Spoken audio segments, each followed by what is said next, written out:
আজ যখন হকারকে বলা হচ্ছে ওই ফুটপাতে থেকো না, তুমি নিজের জায়গায় যাও। গতকালও পার্ক স্ট্রিটে আপনি দেখেছেন, আমি গেছি ওখানে, তাদের আগেও বলা হয়েছে আপনারা এখানে থাকবেন না, আপনারা হোমে যান, হোমে চলে যান। না তো উনি নিজে আমাকে বলেছেন তার ধাপাতে বাড়ি আছে, তাহলে বাড়িতে থাকুন। কিন্তু আপনাকে তো অধিকার দেননি যে কেউ ফুটপাতের মধ্যে দুধ গরম করবেন স্টোভ জ্বালিয়ে। আপনি তো নিজের বিপদ ডেকে আনছেন, বাকি সমস্ত যারা পথচারী যাচ্ছেন পেডেস্ট্রিয়ান তার বিপদও ডেকে আনছেন। আর এক গামলা দুধ তো আর একটা 6 মাসের বাচ্চা খেতে পারবে না। এটা এক গামলা দুধ নিশ্চয়ই বাচ্চার জন্য ছিল না। বিরোধীরা বলছে যে বাচ্চার দুধ ফুটছে, আপনি এরকম করে এসে বলছেন। আরে বাচ্চার দুধ ফুটলেও বলবো, খিচুড়ি হলেও বলতাম, পকোড়া হলেও বলতাম। রাস্তার মধ্যে পেডেস্ট্রিয়ানে যাবার জায়গায় একটা ছোট্ট শিশু 6 মাসে সে পেডেস্ট্রিয়ানে ফুটপাতের মধ্যে হামাগুড়ি দিচ্ছে, পাশেই হচ্ছে রাস্তা, ফ্রি স্কুল স্ট্রিটের মতো একটা বিজি রোড। আজকে অ্যাক্সিডেন্ট হলে তো আপনারাই বিরোধীরা যারা আছেন আগুন জ্বালিয়ে দেবেন আর সরকারকে তুলোধনা করবেন। তাই এখানে ভালো কাজ করতে গেলে অনেক বাধা আসছে, এই বাধা দিচ্ছে টিএমসি এবং সিপিএম। আজকে ইলিগাল পার্কিং বন্ধ করার চেষ্টা করছে, সেটা তাদের পছন্দ নয়। আজকে বলছি পার্কিংয়ের ওখানে ফুটপাতে থাকবেন না, ফুটপাত থেকে সরে যান। পুরো ফুটপাত দখল করে নিয়েছেন। মা বাচ্চাকে স্কুল থেকে নিয়ে আসছে, রাস্তা দিয়ে হাঁটছে, অ্যাক্সিডেন্ট হচ্ছে। সব থেকে বেশি মৃত্যু হচ্ছে পশ্চিমবঙ্গে অ্যাক্সিডেন্ট থেকে। সেখানে বলতে গেলে সেখানে আমরা খারাপ হচ্ছি, তো করবোটা কি?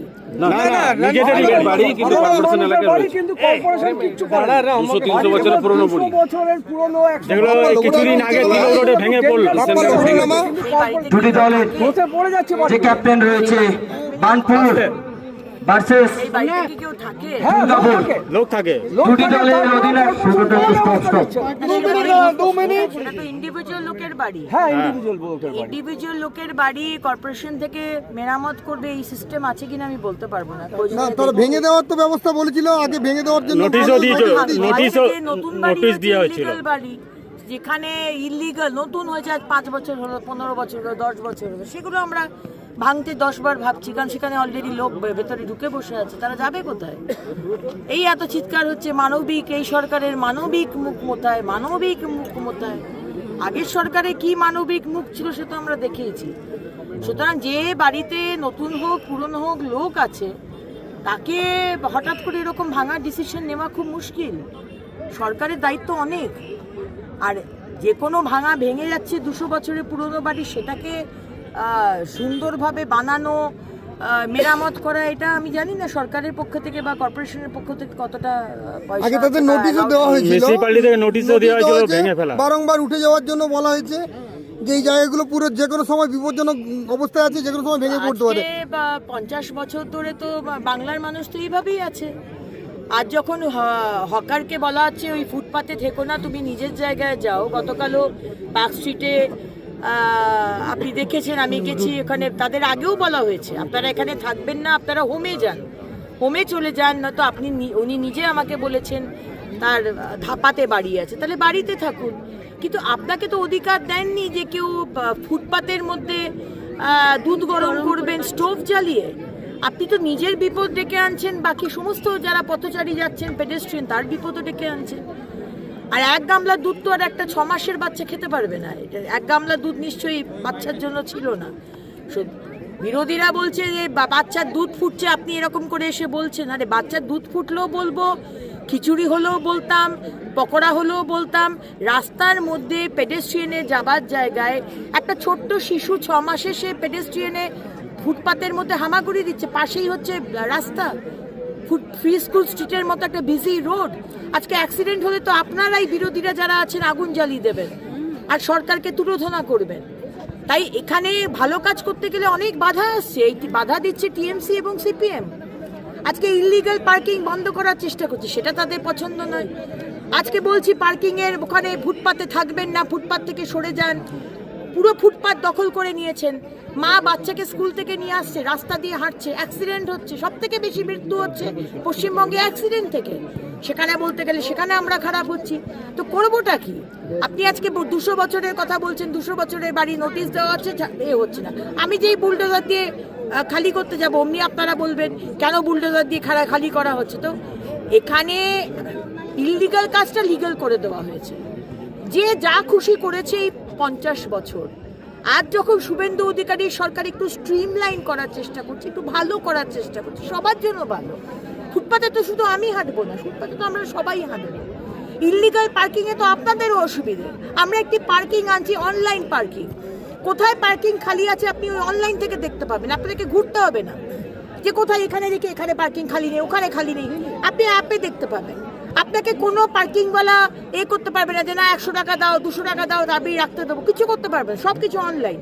তো আমরা ভালো করার চেষ্টা করছি, কিন্তু সিপিএম আর তৃণমূল তারা মানবিক সরকারের মুখ নাকি দেখতে পাচ্ছে না। অথচ সিপিএম এর কি মানবিক মুখ ছিল, অপারেশন সানশাইনে কি হয়েছিল, আর টিএমসি পয়সা তুলে তোলাবাজি করে কিভাবে হকারদের বসিয়ে পুরো কলকাতা শহরটাকে শেষ করে দিচ্ছে, সে তো বাংলার মানুষ জানে, কলকাতার মানুষও জানে। আমরা বলছি ইন্ডাস্ট্রি আসবে কোথা থেকে?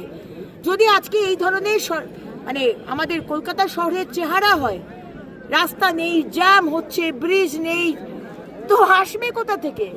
আসার জন্য তো একটা পয়লা দর্শনধারী ফের গুণ বিচারি, একটা তো শহরটাকে সুন্দর দেখাতে হবে, তারপরে তার ব্রিজ ঠিক করতে হবে, তারপরে তার রাস্তা সবকিছু। 10ই অক্টোবরের মধ্যে সমস্ত রাস্তা যেন ঠিক হয়, মাননীয় মুখ্যমন্ত্রী অর্ডার দিয়েছেন। আমরা আমাদের মতো চেষ্টা করে যাচ্ছি, কিন্তু বিরোধীরা আমাদের কোনো কাজই করতে দেবে না। তারা বাংলাকে যেভাবে 100 বছর পিছিয়ে দিয়েছে, তারা চায় যে শুভেন্দু অধিকারীর সরকারও আবার 100 বছর পিছিয়ে দেওয়া হোক। কোনো কিছু করতে গেলে সঙ্গে সঙ্গে সেখানে বাধা দেওয়া। বলছি বামফ্রন্ট আমলে দেখা গেছে কলেজের যে সমিতি, তাতে বামফ্রন্টের নেতারা ছিল, তৃণমূলের সময় তাই দেখা গেছে, বিজেপির সময়তেও তাই দেখা যাচ্ছে, কি বলবেন? দেখুন, আমরা জিবি প্রেসিডেন্ট করা হয়েছে লোকাল নেতৃত্বকে নিয়ে, যাতে কাজটা সুষ্ঠুভাবে হয়। কিন্তু আমাদের সরকার এবং আমাদের মাননীয় মুখ্যমন্ত্রী খুব স্পেসিফিক্যালি ক্যাটেগরিক্যালি ক্লিয়ার করে দিচ্ছেন যে এডুকেশন বা শিক্ষার মানে যে জায়গা, স্কুল কলেজ ইউনিভার্সিটি, সেখানে রাজনীতি থাকবে না। রাজনীতি দরজার বাইরে থাকবে, দরজার ভেতরে সেখানকার যারা প্রফেসর, সেখানকার ভাইস চ্যান্সেলর, সেখানকার প্রিন্সিপাল, তারাই সেটাকে চালনা করবে এবং সমাধান করবে। যাদবপুরের ব্যাপারেও আমরা একই কথা বলেছি, কিন্তু যাদবপুরের ঘটনাটা ঘটেছে কারণ লেফট, আল্টার লেফটের যে দলগুলি, স্পেশালি নকশালপন্থীদের দল, তারা জিবি ডেকেছিল। এখন জিবি ডাকার কোনো কারণ নেই। এখানে জেনারেল বডি মিটিং যে ডাকা হয়েছিল, একটি আমাদের এবিভিপি যে আছে আমাদের বিচার পরিবারের, বিজেপির নয়, বিচার পরিবারের, তাদেরকে বলাই হয়নি।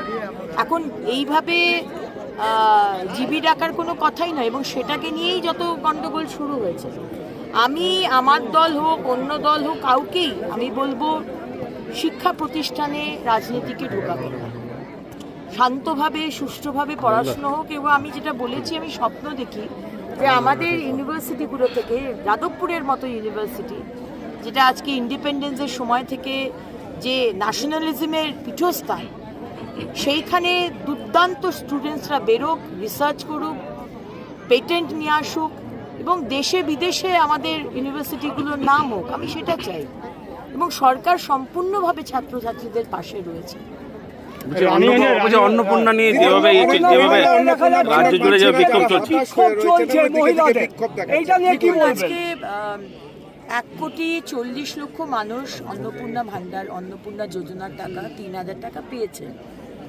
কিছু মানুষ যারা ক্রাইটেরিয়াতে পূরণ করতে পারছেন না, সরকারি চাকরি করেন, গ্রামের মধ্যে 3টে রুমের বিষয় হচ্ছে না, তো সেটা তো বাদই দিলাম, ইনকাম ট্যাক্স দেন, আমাদের নাগরিকই নন, এরকম কিছু কিছু ক্যাটাগরিতে হয়তো ফিল আপ করেননি, পূরণ করছেন না। তাও আমি বলেছি যে যারা মনে হচ্ছে যে না আমার পাওয়ার কথা, তারা বিডিও অফিস, এসডিও অফিসে গিয়ে নামটা দিন, নাম, Aadhaar card number, phone number, enrolment number, মানে ফর্মটা জমা দেওয়ার সময় যে নাম্বারটা দেওয়া হয়েছে, আমরা আবার করে ভেরিফিকেশন করব। কারণ দেখুন, আজকে লোক কম, আজকে পঞ্চায়েত কর্পোরেশনে বেশিরভাগ লোক সব সেন্সাসের কাজে রয়েছে, আপলোড করার লোক খুব কম। আবার সেখানেও কিন্তু অনেক গন্ডগোল হচ্ছে। কিছু টিএমসি মানসিকতার লোক, তারা কিন্তু দেখে দেখে টিএমসি লোকেদের দিচ্ছে, অন্য দলের লোকেদের দিচ্ছে না, অন্য মহিলাদের দেওয়া হচ্ছে না। এবং সেখানেই গন্ডগোলটা পাচ্ছে। আজকে টিএমসির কেউ তার 3 তলা বাড়ি গাড়ি আছে, তাকে দিয়ে দিয়েছে। আর যে হয়তো বিজেপি করে বা কোনো দলই করে না, কিন্তু সে যোগ্য, তাকে দেওয়া হয়নি। সুতরাং ক্ষোভ তো থাকবেই। তাই একটু সময় দিন। আমরা কিন্তু দেবার জন্যই আজকে এটা আনিছি, আমরা কিন্তু মিথ্যে কথা বলিনি, অসত্য কথা বলি। আমরা চাই যে আমার মা বোনেরা পাক, একটু সময় দিন। রানীগঞ্জে বহু পুরনো শহর, একের পর বাড়ি ধসে পড়ছে এবং মেন জায়গায় অনেকগুলো বাড়ি রয়েছে যেগুলো মিউনিসিপ্যালিটি থেকে নো অবজেকশন দিয়েছে, ডেঞ্জার জোন দিয়েছে, তা সত্ত্বেও এখানে বসবাস করছে, দোকান রয়েছে, ওগুলো নিয়ে কি চিন্তা ভাবনা?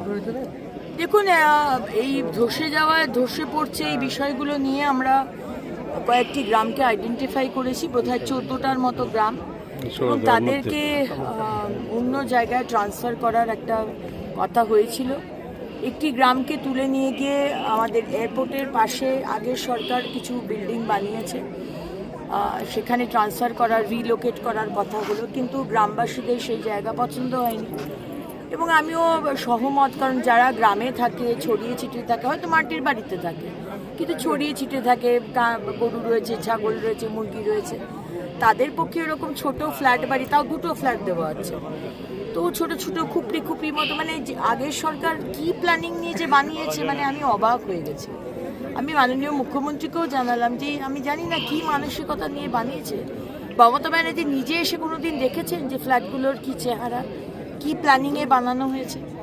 সুতরাং এটা নিয়ে আমরা করছি, আমরা রিলোকেট করব এবং সেখানে অন্য কোথায় নিয়ে যাব, রিলোকেট করে জমি দেবো না ফ্ল্যাট দেবো, সেটা এখনো ঠিক। রানীগঞ্জ শহরে বাড়ি রয়েছে, বাড়ি এই কিছুদিন আগে দুর্গাপুরের সাংসদ কীর্তি আজাদ, তার নামে একটি এফআইআর হয়েছে রানীগঞ্জে, যে একটি জনৈক ব্যবসায়ীর কাছে 15 লক্ষ টাকা তিনি চেয়েছেন ধমকি দিয়ে।